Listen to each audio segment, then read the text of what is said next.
Welcome to Samba Samba. Enjoy the video. In this video, I will explain how to connect your Xbox to a monitor. First, ensure you have an HDMI cable, which is the standard for high-definition video and audio. Locate the HDMI output port on the back of your Xbox console. Then, find an available HDMI input port on your computer monitor. Carefully connect one end of the HDMI cable to your Xbox and the other end to your monitor. This simple step establishes the primary video and audio connection. Once the HDMI cable is securely connected, it's time to power up your devices. Make sure both your Xbox console and your monitor are plugged into active power outlets. Then, turn on both your Xbox and your monitor.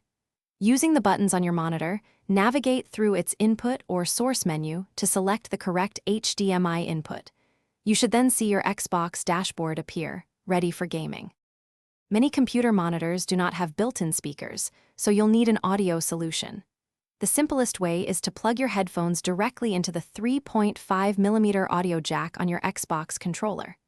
Alternatively, if your monitor has an audio output port, you can connect external speakers there. If not, an HDMI audio extractor can split the audio signal, allowing you to connect speakers or a soundbar. After connecting, you might want to optimize your display settings for the best experience. Go into your Xbox's settings menu and navigate to TV and display options. Here, you can adjust the resolution, perhaps to 1080p or 4K if your monitor supports it, and the refresh rate. If you encounter any issues like a blank screen or flickering, double-check all cable connections and ensure your monitor is set to the correct input. Sometimes, a simple restart of both devices can resolve minor glitches. Thanks for watching. Consider subscribing if we helped you.